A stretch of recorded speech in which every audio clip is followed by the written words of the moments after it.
if you could do that with other ideas? What, the put pocket? Yeah. What if you could like... So listeners, Levi and I were just discussing an idea that I've had, and we were developing it, where instead of being a pickpocket, you be a reverse pickpocket, and you put things in people's pockets, like money or gifts.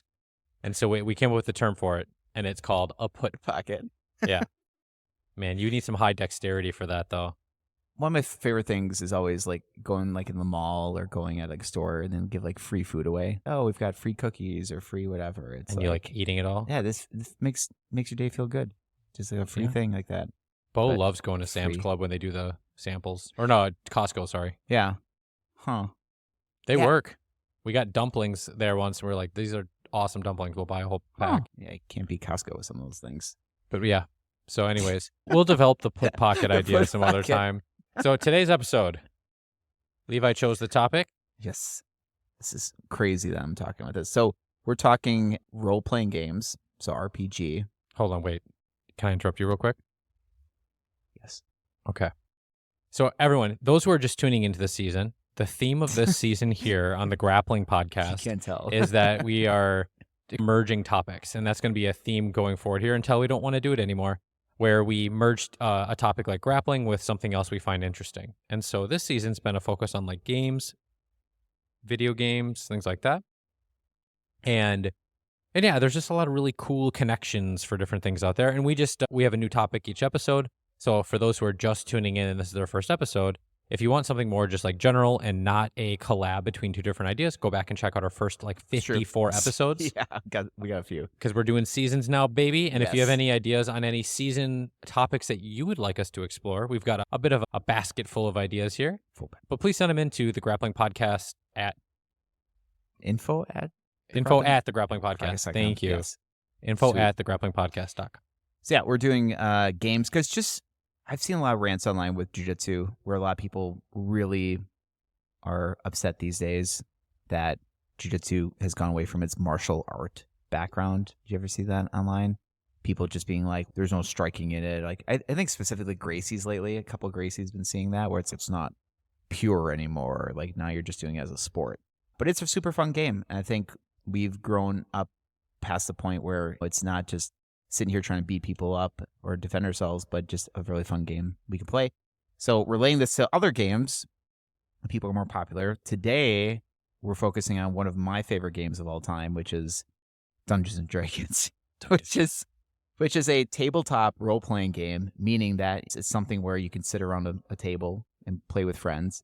And then role-playing game is this idea where you take on the persona of a character or some element of the game and you experience and play the game as you are looking through like their eyes, basically. Yeah, it's almost like you're playing chess, but you get to build your piece. Yeah. If you guys have ever played Skyrim or like we talked about the other episodes, I was just thinking the other one.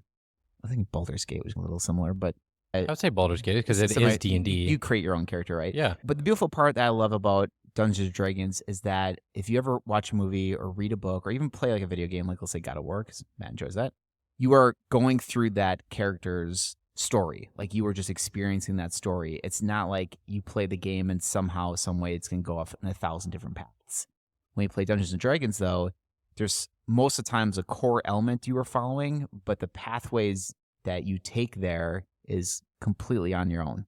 So a lot of people have talked about it as like a collaborative storytelling element, like you're with your group of friends, like you have 3 to 6 people maybe, and one person is like basically the main narrator of the session. Like they're telling you how your characters are interacting in the world. So if you're like, hey, I want to jump on this old tree, you'd interact with it, and the dungeon master, the guy running, the person running the show, is like, okay, depending on how well you roll dice and how you choose your actions, they'll let you know how the environment reacts to those actions. And then somehow it reacts, and then you decide now how you want to engage again. So it's just like real life in a sense where you're moving around. But I think a lot of people get weird with it because it's so attached with like fantasy elements, like dragons and knights and goblins and all that stuff. It was based off of Lord of the Rings, right? The characters were and stuff like that. Yeah, so it went up from there, but in reality, the game's core mechanics is something called like sandbox rules,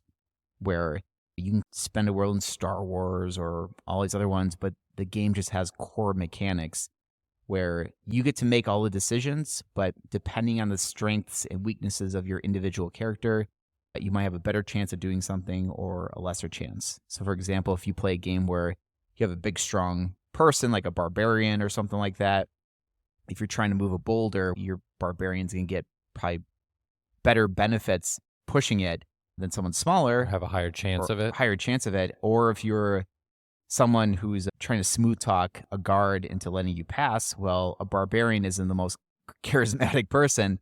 So you might have to have someone who's a little bit more of the face of the group, or like a bard where they can smooth talk a little bit and they'd have a higher chance of, achieving that goal than the barbarian. So that's the idea. And when you have your group of people play with the game, everyone's got their own strengths and weaknesses. So it makes up for a totality of different situations that might occur.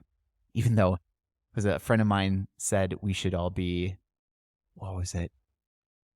It was like all goblins and it was like all bards and it was going to be like Green Day or something like that. It was like, it had a pun name. I'm absolutely butchering it. They were stealing our two bards idea, right? But it was like a funny thing where it's you're all goblins and all whatever. Two bards, one loot.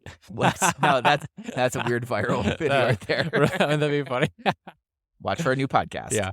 Two bards, one loot. So, but basically like a typical D&D party. If you ever watched Lord of the Rings, especially like the Fellowship of the Ring, probably a huge majority of that movie is very similar to a Dungeons and Dragons adventure where you have people of different strengths and weaknesses all coming together to go and achieve this one core goal, as it were. So you're probably asking yourself, how does this all relate to jiu-jitsu? Jiu-jitsu a little bit.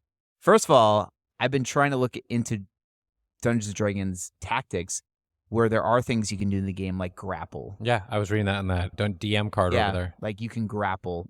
You do grapple checks. So you basically do like a strength check versus athletic checks, and you can restrain someone with grappling. But the idea was so there's like official rules through Wizards of the Coast, like official ways to play the game, and then there's versions called homebrews. I didn't know that Wizards of the Coast was the the body. Yep, they're like the main body of. I did not realize that. Yeah. God, they have so much stuff. They have a lot of amazing games as well. You still have to play Magic.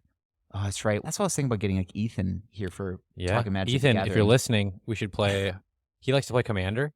He got you like that Commander decks, deck. Yeah. I should have got one of those Lord of the Ring Commander decks. They're so good. Thank you. They're so cool. He got you one. Oh, the Lord of the Rings. Yeah, he got me. I gotta see if they're still available because there's some really funny cards in there. There's Dungeons and Dragons Gathering as well too. Yeah, but I remember one was like a beholder. Because there's some really funny cards that align with the character's like narrative. Don't they have the One Ring or something like that? The card where it's like a super special card. Like I think they made one version of the card or something like that. It's like something a Black crazy. Lotus or something. Yeah. So, anyways, they had a Wizards of the Coast has like the official rules, but then there's rules called like homebrew, and homebrew are like people have come up with the rules, and because there's no like official way to play the game, some people like allow certain rule sets to come in if everyone likes it or not. But like I thought there was a homebrew where it's like you can do like a choke. Oh, that'd be cool. You do a choke, and then if they fail their Constitution saving throw, then they pass out. Kind of thing. That's cool. But it's a big thing in D&D. So that sounds like that's how like grappling would apply to D&D. I was getting into it. But doing a flip reverse of that. Yeah. How does D&D? Yeah. How does thinking about RPGs? Yeah. How can they help you in your jiu-jitsu? I've got two things here. Okay. I was wondering how many you got. I got three major ones. Ooh, you should start first then, and then I'll put mine between yours. Okay. Just to say, first of all, that I think when it comes to Dungeons & Dragons, there are like I said, when it comes to a party or a group of people, as a group of people is typically called like a party, each one has different values. So you typically get like a wizard or a super strong barbarian or a sneakish rogue. They can all solve different problems. They all solve different problems because when you're going on that journey, if you're going on a really good adventure, most of the time, all those variety of problems will happen in that adventure. So for example, like I said, if you're going along a pathway, here's this big boulder, a strong person might be better suited for that versus you're trying to get into this house and there's these two guards that you can smooth talk your way. And if it doesn't work, then you might have a sneaky rogue that decides to sneak into the house and break into the house or whatever. Be a put pocket. Or someone or someone gets hurt. Then there's typically like a healer or a cleric that's there to help heal people. So basically When you're going along your adventure, you're going to run into all these different obstacles, and each person has like a specialty thing with those obstacles. So with that being said, I think that a variety of these things happen quite frequently in many jiu-jitsu gyms and competitions as well too. And that's a beautiful thing with jiu-jitsu, because it's not like everyone plays the game the exact same way. It's like you get your really big, strong guys. You get your fast, quick people. You get your really cunning and sneaky type people. You get people who are Really good at playing to rule sets. It's funny when you say rule sets. I was thinking like a paladin. So a paladin in D&D is like a holy warrior. Like they're very truthful in justice. Yeah. And I'm like, they're like the traditionalist. They're like, this is how jiu-jitsu has been played. Jiu-jitsu in I the take gi. you down in the gi, and I pass the guard, and I get Take the your only back. true way of doing it. Funny. And then the rogue is, I'll do whatever it takes to win. I'll do Sneaky- wrist locks, and Setting traps and sneaky ways. smothers, Yeah. and I thought like the rogue was like that. It was like the sneaky way of doing it. And that's actually funny. I'm thinking like isn't that funny? Like you Yeah. can go through the winning general path. like, Yeah. not by those means. Well, and then you have the person who's like the technique collector, who knows all the intricate techniques, and Be that's a like wizard. that's a wizard, right? Yeah. So a wizard collects a lot of spells, and over their time as a wizard, like they can use all more powerful spells. I think a lot of school owners would be classified as wizard types. I would think so. You Yeah. you need it for sure. I'm sure there are schools. Because you have to have depth and breadth. Yeah. You know? Oh, I've definitely met my fair share of experienced people that were more barbarian in sense. Were where they it's school like, owners though? Because I was thinking like from a teaching capacity, you probably want to be more so wizard-like. You want to be more wizard-like for sure. I Because think someone might be like, "How do I get past these brambles?" Well, and then you're like, "You need this spell." you don't want to be How do as I like get past this spell. Yes, Here's a couple spells you could use. yeah, that's true. What you don't want to be is like a sorcerer. So a Oh. sorcerer is you're just innately good at it. As you get better, you don't know how you get good at these things, but you're just like you just figure it out. That's what you don't want to be as a school owner. See, as a school owner, I was gonna say as a practitioner, I always thought of sorcerer more as like you pick a couple things to be really good at. Yeah. And that's it.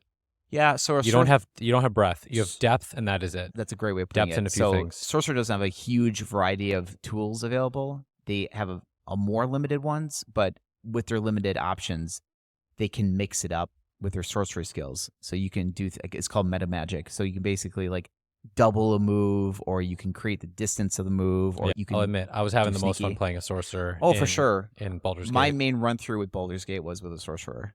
But then after a while, I got really hooked on what's her name, my love interest in that game, the flaming barbarian Karlak. She was solving all my problems. Yeah. Oh yeah.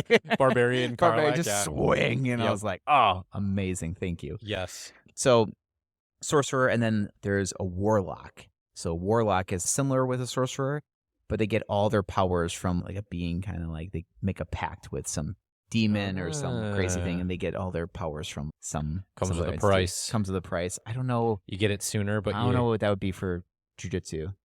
You get all your powers from somebody else. Steroids. I don't know. You get it from your pharmacist. That's amazing. Oh, it's so funny. Yeah. But basically all these classes, as it were, so they're called classes, like different archetypes, you will see it in every school. And I think every good school should have full of these archetypes. Because unlike with D&D, when you go to competitions to different schools, it is very much a 1v1 type of thing. Like you might be a wizard going against a barbarian. Yeah, it's a PvP thing. PvP. Unless if you're doing like an absolute class, you might have a PvP type thing. But when you go to competitions, you are facing a variety of different foes. You might have someone who's a sneaky trap player. You might have someone who's just the sorcerer and brash stuff. So by having a gym that has a variety of skill sets allows you to face those different foes versus if you just have a whole gym full of barbarians, but you don't know what to do now that you faced a wizard and it's all technical and all whatever. Like you might have a difficult time managing that. So it sounds like, tying it together, right? You have all the different classes. People tend to self-filter or maybe intentionally choose different classes for their jiu-jitsu style. And it's important, though, like you don't need to change your class. You need to know how to handle each one of these classes and have a game plan. Yeah. Like when you come up against XYZ type of opponent, you're going to want to have a good answer.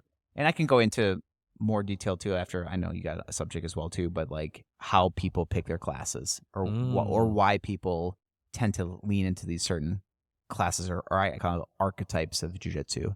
Ooh, So that's a good idea. We should talk about in a second what you would say the different archetypes are as categories. I like that. for sure. Okay, I'll do one quick one then. Let's do it. So one of the things I had where I was like, there's a similarity here when it comes to picking your party members carefully There you go. because who you train with really matters. True. Yeah. In fact, I actually have a hot take here. Let's do it. I would say your training partners may be one of the biggest hacks that people don't really talk about. That's a multiplier to your jiu-jitsu learning. I think it's the only hack for Like- sure. Having a really, I was going to say like having well-constructed games would be the other part. Yeah. But Well, I'm saying I'm not training at all if I don't have good training partners. oh yeah, that's a You good know what point. I'm saying? It is kind of It's the like- foundation. That is the foundation. You can have like subpar training partners. You Like still want ones that are crazy. you- Like they're dedicated. If someone's dedicated but they're not very good, that's okay. but it's more like the sporadic crazy. But yeah, If you have a group of people, it's normal. And then a certain couple types come in every once in a while. You Yeah. run into it's like at work or something where I don't really like that guy. But if it's like the whole group or the whole culture is like that, yeah, then it's not fun. so funny enough, I haven't played actual D&D since like I was 12 years old. But I know what I did. I played 2 days ago, and one of the most amazing sessions I've ever played Ooh. was like two days ago. So it was great. I noticed though when I was playing back when I was a wee lad that like one cruddy member can spoil the entire campaign. Yes. One cruddy member. It's 100%. always like that. You know what? I'm going to be like a generalist or I'm going to put people in the categories here. Oh, no. But it was always like the friend who was like, I'm going to make this really funny Yeah. and I'm going to be like Yeah. a roguish character and I'm going to do really stupid stuff and I think it's funny and Yeah. I'm not reading the room. You know? What As great- everyone else was like, dude, like we're trying to make a cool story here. It's almost like we're playing a tennis match, but we want the tennis match to be exciting and go on as long as we can. I could go off so many tangents with that. You know? It's such a great thought process because I think with that, when I relate to D&D, I've always made the joke where one of the worst groups to work with is 14-year-old boys.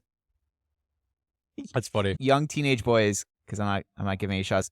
I will say Finn for sure. If you're listening, if somehow you're listening, I'm counting you for this one because him and his friend, I've done a couple D&D sessions for, and they'd be in Waterdeep, which is like one of the main cities, and it's, okay, you have this general goal you're going for, and it's because you have such freedom, you can decide what you want to do. Is then typically it leads into the house being on fire and having fights with guards because that's funny to see like the game break. Like a lot of people likes breaking the game. That's a good point. For humor's sake. If you're all by yourself and you're not getting a laugh out of anybody, like maybe it's kind of like when people play like Grand Theft Auto.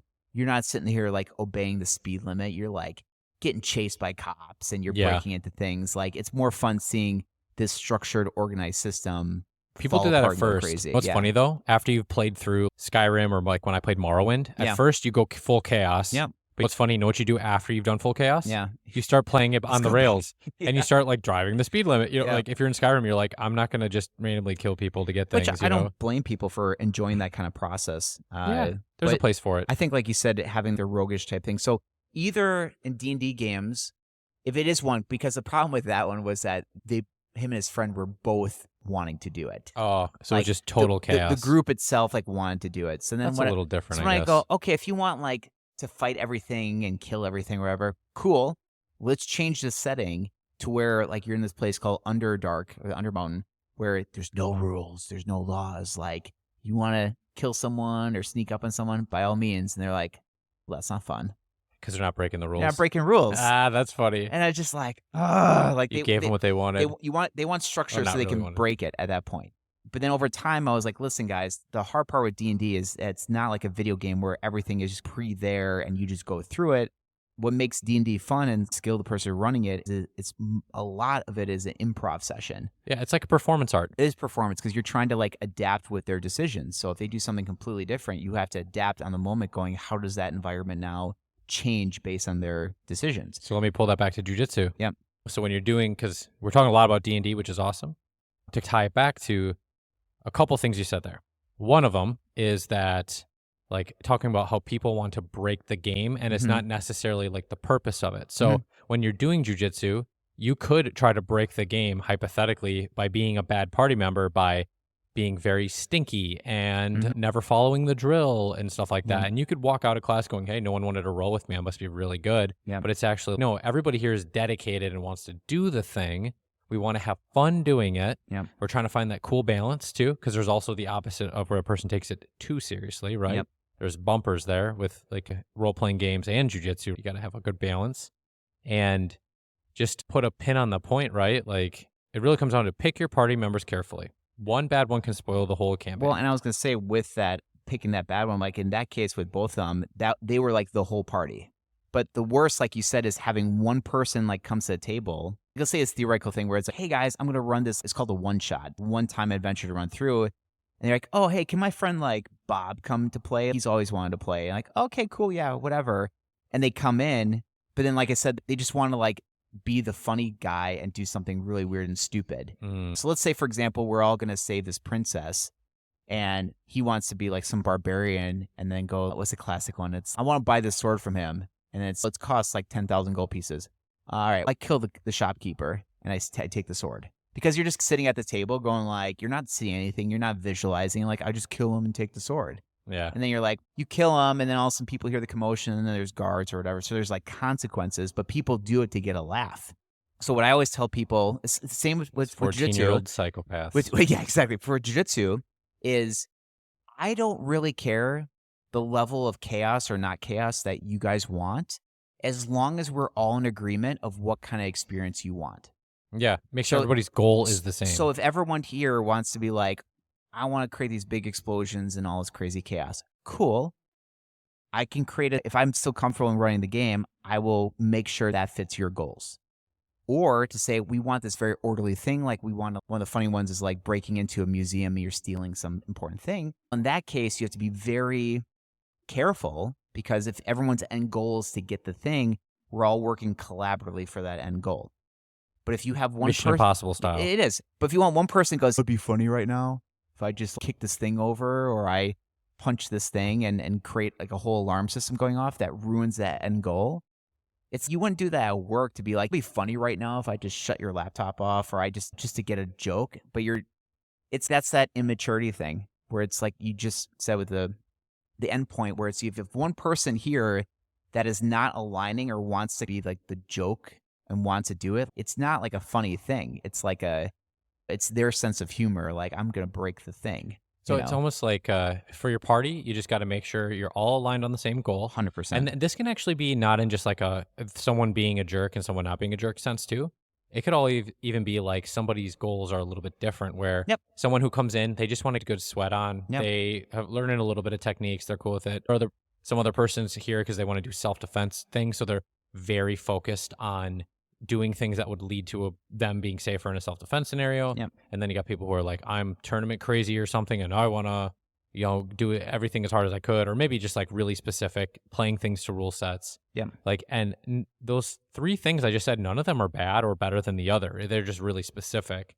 But if you pair some of those together, it's just not going to make a fun experience for anybody. Yeah, it's just people can have different personalities and intensities, but I think you hit it right there where when people come in, I think as long as you have a general sense of the party rules in a sense where it's like you're coming in and being collaborative and talking, then you're fine. But the one person who just is breaking those kind of social rules, like that makes a poor experience at that point. Then you get people who go, I never want to do jiu-jitsu again because I had one time where I got paired up with this guy and he went crazy and I popped my elbow and I never came back. Yeah. Into jiu-jitsu, not just a place. They don't go to, I'm going to go try some other place. It's, I just never going to do this again. Or I played D one time and then this one person was constantly breaking things or whatever. And I'm like, I guess if this is D&D, I'm not going to play it anymore. But it's somebody else participating in it. Such a shame because you'd be like, no, wait, jiu-jitsu is really cool. Sucks, we can do this really cool. This is like my energy with D and with jiu-jitsu. I try to do my best to say this is such great potential energy that you just need someone to demonstrate and show it to you in a very fun and healthy way. And I think more people would come to it in that case. So let's talk about builds. Builds. Dun, dun, dun. Okay. I'm going to tee him up for you. I will say. How many builds you got? The idea is that each build has 6 core characteristics, though. Oh, if you're going hard D&D, you're saying? Yeah. So the idea is that in all the classes and all the different ways you can do it, there's 6 core abilities that each person possesses, like a score of. Usually it's a score of 6 to 24 or something like that. All right. Okay, what are those 6? So first one's strength. Okay. That seems like a very straightforward thing. It's Yep. strength is a big one. You know, apply force. How weak you are, how strong you are. So Cool. typical strength people are like fighters or barbarians. Those are like the main ones that like strength-based things, like swinging a sword or whatever. And for those who don't know anything about like D&D style tabletop games, usually that means like your multiplier. If you're rolling a dice, your chances of pulling off the thing you want is much higher. So we roll dice all the time with D&D. It's a fun thing because it is a sense of gambling and luck, which checking into as well. But the multiplier or the modifier, as we call it sometimes too, just gives you this increased chance. So if I'm doing a strength check and I roll a 11 on the dice, usually it's like a D20 or 20-sided dice that we roll with, I got a +5 to strength. Cool. Well, now you got a 16 instead of an 11. And you needed to be above. And then there's checks where it's like, right? in order to roll this big boulder, you need to roll at least a 15. You need to get a 15 score. To pivot it quick to jiu-jitsu, a strength check would be something like someone's posting and you're trying to get through their posts and you're trying to do that. And it's just like impossible. They're like just trying to move a boulder. Yeah. They got pretty high strength. They've rolled pretty well on that one. That sucks. I've before. So there are some people that when they come into jiu-jitsu, they already have a higher strength score. Yeah, that's super helpful. So when you're trying to solve a problem, like guys who used to bodybuild and stuff and strength train, well, they can lean into using their strength checks to solve a lot of problems. They're like, here's a frame. Well, frame could be pretty strong, but if the strength check is pretty high, they're going to smash through that frame. No matter if you're a little bit weaker, it's going to suck at that point. So there are some people that lean into strength as their way to solve grappling problems. As it were. You're not learning grappling probably the best way if that's your go-to, but if you use it as a multiplier on your technique, boy, that's like the magic pill, I feel like. The next one is dexterity. Oh, okay. So your ability to stand for like being dexterous, being mobile, being quick and fast and acrobatic and things like that. Obviously, if you're a little bit smaller and quicker, your ability to navigate around guards, to move your own body. That could probably also include being like flexible, things like that. In D&D, it's like a roguish type person or a monk you can play. That just their agility and their speed and their ability to navigate the environment can add really good benefits, especially in combat. Monks usually, because they can't wear armor, heavy things, they have increased armor class, which is called AC. But it's because they're so quick, like you can't hit them, kind of thing. So it's not so much if I'm big and strong, I have this armor and you hit it, and my armor is really strong. They're just hard to hit because they're a lot quicker. So I'm going to pick general archetypes here then. So a strength build, we could think of like strongman, right? Yep. Mm-hmm. For dexterity build, maybe gymnast. Yeah, like a gymnast, someone who's flexible too. Yeah, think about it. They're strong, flexible, acrobatic. They can put themselves where they want to put themselves. And sometimes it can be like smaller individual themselves. If you weigh less than 150 pounds, a lot of times you could be dexterous in that sense too. Okay, so you got strength, you got dexterity. Yeah. I'm trying to think of tying it to jiu-jitsu, right? Yeah. So we're not just talking about D&D. No, I want to talk about this. This is the dice podcast. Dice and dragons. But no, I have connections too. I have connections. You do? Too. Okay. Yeah. Okay. So sorry. That was the whole point with it. It was like they have the 6. Like, how do you? Okay, I'll let you keep playing it out. But you can keep playing with it as well too. So strength, dexterity. I'm gonna be messing this intelligence. up right now. So intelligence is linked to, like we said, the wizard. Wizard's like knowing a lot of things, like his base core knowledge. So for jiu-jitsu, a lot of it is just like a person who like gets a ton of instructionals or knows all the Hold on. Not techniques. Just gets a ton of instructionals. watches a ton of instructionals. And solves jiu-jitsu with Two these like things. solutions. So techniques a lot of times in jiu-jitsu is just a knee slice or an arm bar or a triangle choke or a rear naked choke or whatever. It's like or leg locks specifically. It's like you just know a lot of solutions to all these database. It's your database. So wizard goes wide with that. So yeah, I would say intelligence, just because if you come in here and you already have an analytical mind, you can be very good at jiu-jitsu just because your ability to navigate the pathways in the world of jiu-jitsu and really retaining knowledge is a huge benefit. Like you might go against someone who's decently strong, but if you know how to navigate their body and take advantage of mechanical angles, I mean, a really good one is like Robert Nacke. He'd be more of like He'd be a wizard in that sense, where it's like a very strong understanding of the physics He's very behind fit it. too, though. Yep. And then there's wisdom. So wisdom comes a little bit from experience as well. There are some builds in D&D, like the druid is wise, and it's more like, what is the right thing to do in this situation? it's not so much like your breadth of options. It's more like what would be like the best suited pathway here at this point, You trying know, to grab it. I have a cool thing that I heard Luke say that I thought was like very jujitsu wise Cool, about a like to couple hear years it. ago. Yeah. And Luke, if you're listening, hey dude. And I thought it was really good. So someone who was newer here at that time was asking questions about what they should focus on. And it was interesting because we both gave two different answers, but I really appreciated Luke's.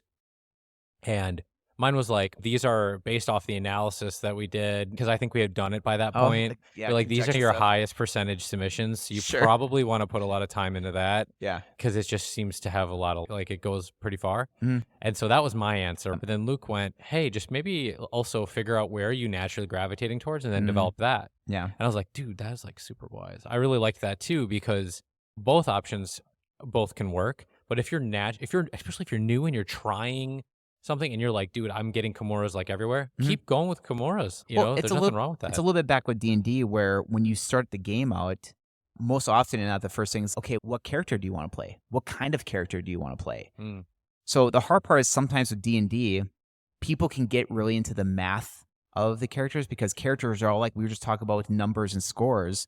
There's all these numbers that are basically behind the scenes for your character, like rolling dice and actions. So there are people who pick certain characters and you can do something called like min-max build where you can multi-class. You can be a barbarian and a warlock, or you can be a sorcerer and whatever. Like you can like merge classes. Is that complicated to set up? Not too much. I think some people really deep dive in the numbers. They're like, if you get a level in warlock and you're a sorcerer, you get all these added benefits kind of thing. Like you can mix it like this, like a sword lock or a bard lock, like you're a bard and lock. But there was one that was like the coffee lock.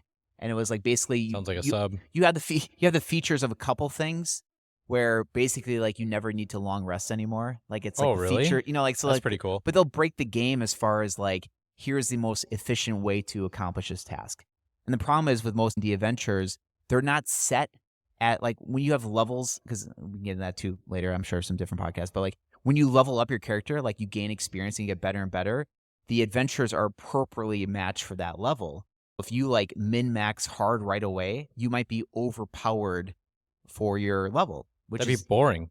But listen, it's the same with jiu-jitsu, where people can level up the efficient moves that you talk about, like saying, if you want to get hard wins fast, do inside heel hooks, do rear naked chokes. And suddenly, because you have that focus, you're beating like level 1, level 2 white belts right away by developing a skill set that maybe... Yeah, if you knew some leg locks, Yep. chew your way through it. You can be doing that. So there are some things like that, but some people who play D&D like the idea of winning, and some people like playing D&D because they like the journey, the adventure, and the storytelling and the role-playing aspect.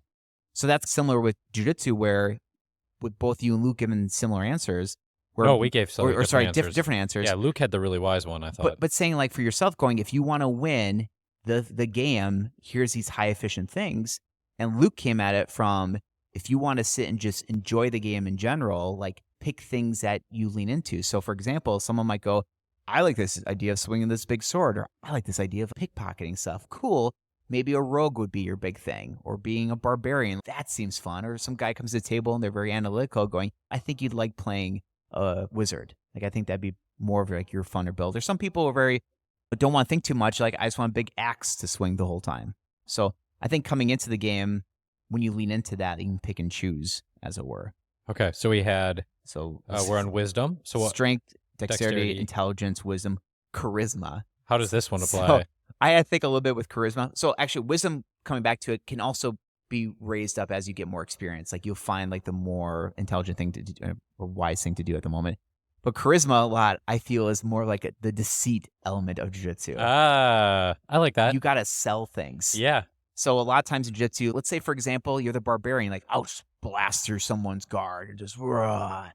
But like the joke's on you, I wasn't playing a guard. I was wrestling up, bro. But the deceit element of it is saying like you're setting traps and you're setting things where you're like, I'm gonna let the person think that's what they want to do, and you get around the other side. Or you're basically playing this whole game of like deceit and trying to convince someone. Like you can make someone really scared of a move because you do it so often, and then you suddenly go off on another end.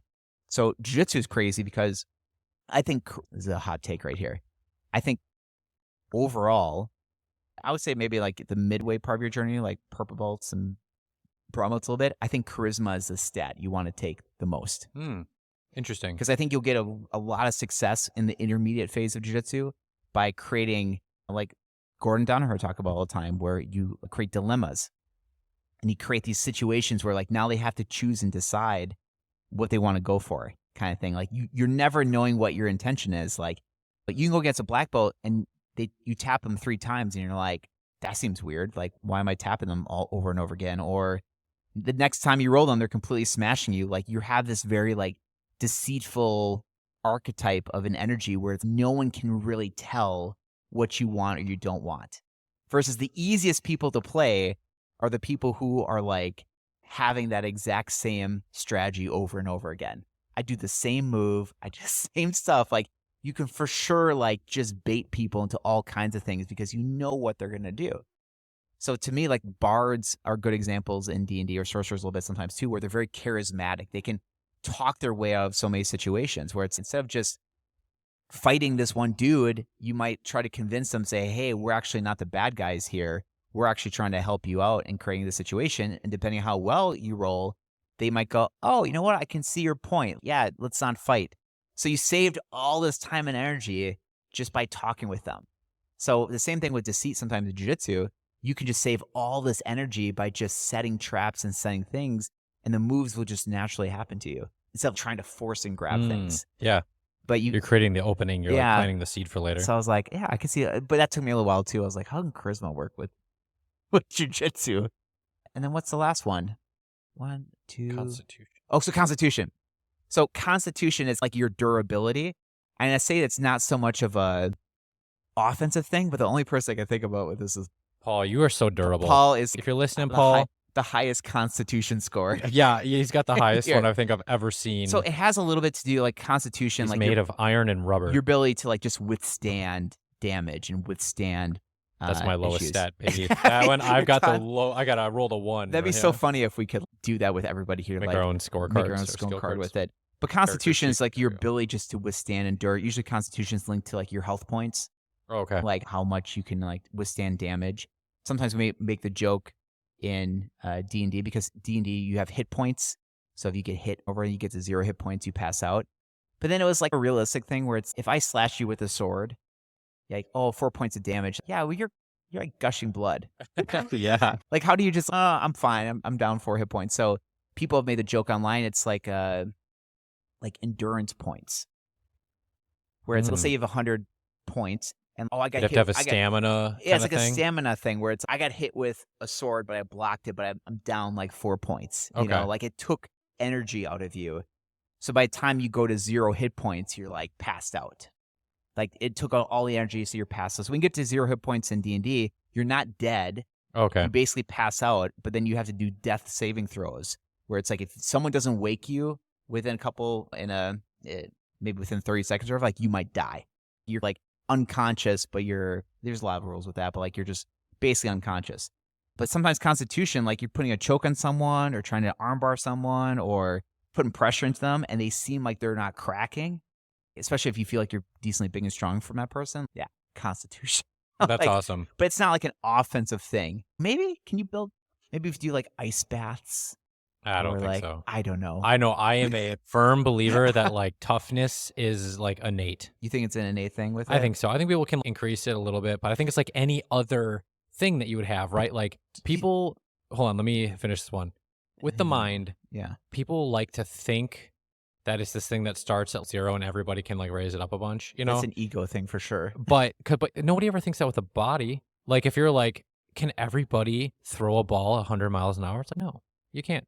And those people who are really good at it, they started typically pretty good, right? Yeah. Like they have the natural ability. Just like how people who are in like special ops, their like toughness rating, their constitution is probably through the roof if we're using a D&D analogy. Yep. Because they're tough as can be. They don't break mentally and sometimes not even physically. Some of those guys are so robust.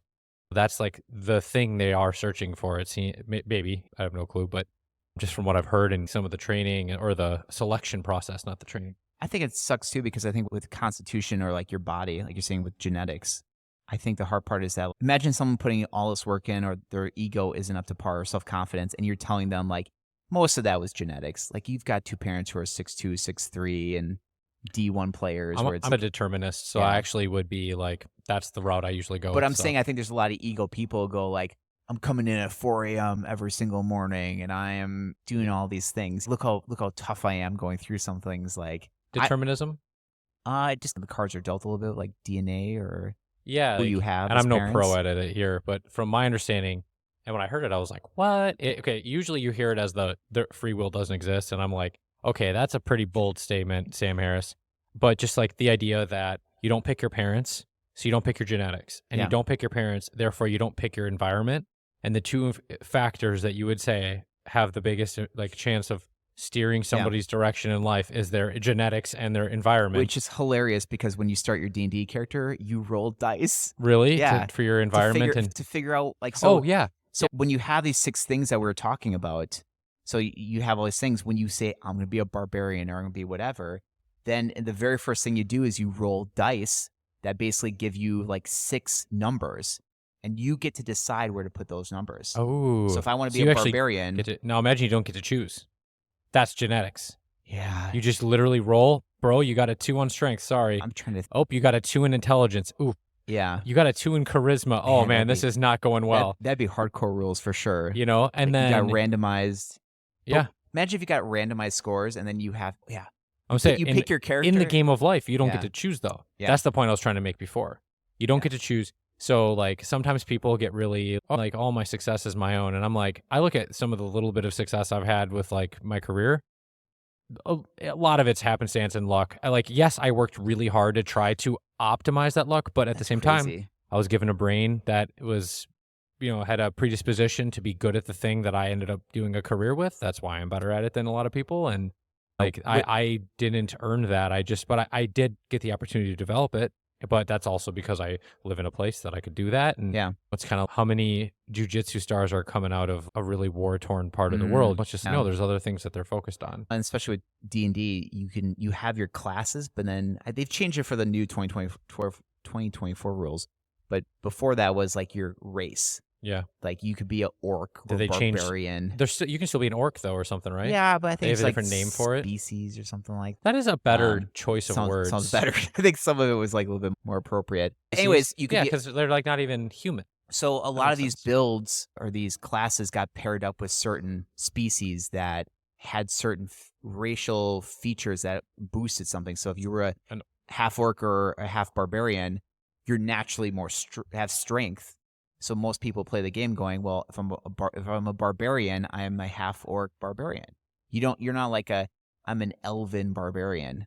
Or I mean, some of it's just funny. Halfling barbarians. Halfling barbarians. I've seen people play halfling barbarians. Good at getting to the ankles. But if you want to be like the best thing, it's like a half elf rogue or an elven druid or whatever. Yeah. There's things that like it's more classic looking D&D. But I think now what they've done, and maybe it's just more appropriate, they've removed your species from affecting your class. Interesting. So I think it's just you could be a That's lame. I feel like it should wizard. work. But I think it's going opposite to what you're saying.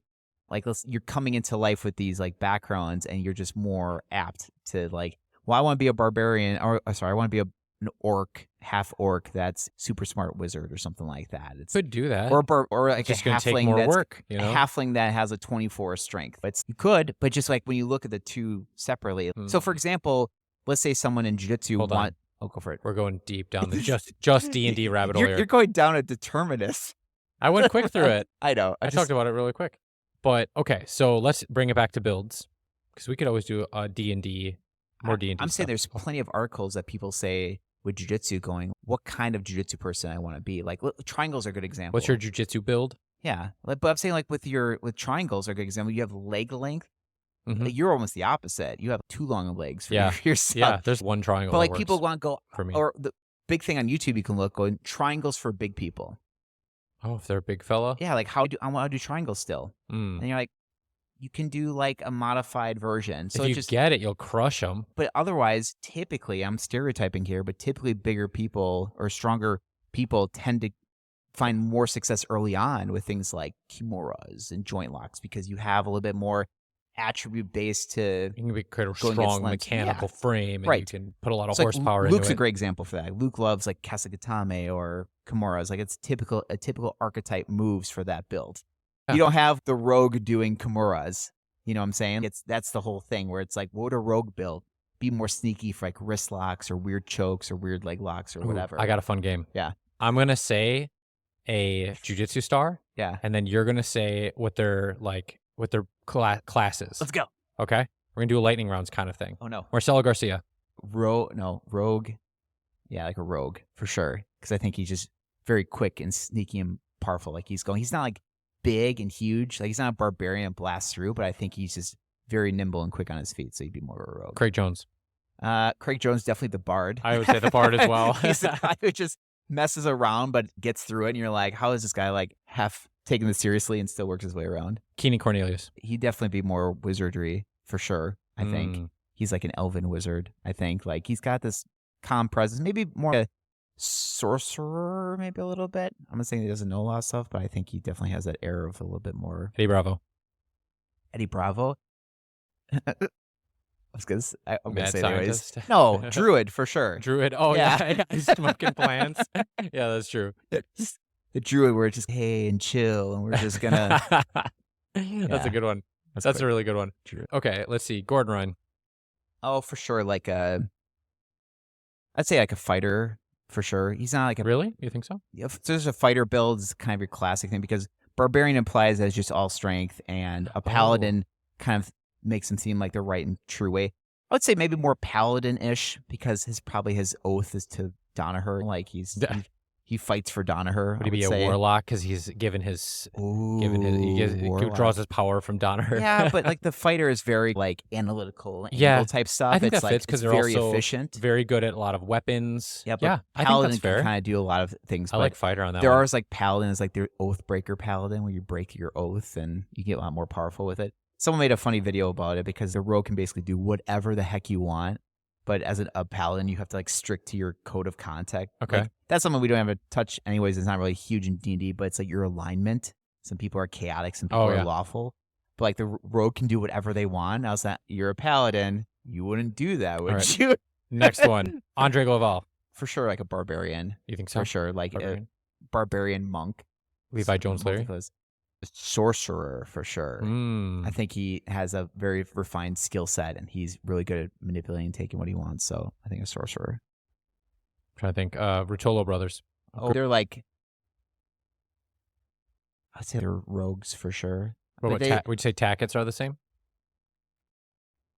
Kind of like it becomes like more monkish at that point because I feel like they're just more attribute based. Like they're a little more like dexterity and things like that. Yeah, their dex is off the chart. So I was just trying to think like there's some nimble, like a tabaxi is like a cat type person in D&D that they're just a lot more nimble and crazy. So I think a lot of their movement based tactics is just that. Doesn't mean that they can't know jiu-jitsu that well, but that was just like the initial energy. Yeah. That kind of stuff. That Rotolo Tackett match was like the most exciting grappling match I probably ever watched. But again, it's just like in combat wise, like people want to see the big flashy things. Okay, let's see. I'm trying to think of what would you put yourself as? Oh, I mean, anywhere from like a bard to roguish kind of thing. I would say like a rogue. Yeah, that's tough. I got a jack of all trades with a lot of things. I don't know where I'd put myself as a D&D build. Probably like a sorcerer too. I've always leaned as sorcerers when it comes to D&D. Like you just know a few things and a lot of do things well. though. Definitely, you'll be like, oh, I've seen a video 2 years ago on this, and you'll pull it out of your brain probably bank. more wizardry or whatever at that point. Maybe it's You got a beard. that helps. Probably more of a wizard at that point. But wizard kind of implies that you're smart, or that you're like know everything. I don't know a lot of things, but I guess I do like wizards though when I play D&D. Wizards for sure are fun. Boom. Yeah. What about yourself?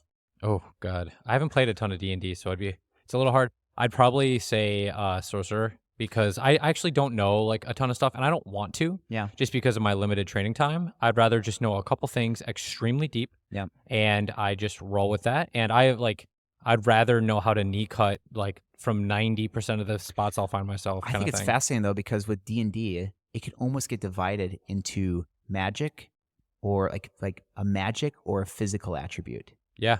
And it's like mind or body. But that's mind or body, and that's what jiu-jitsu is.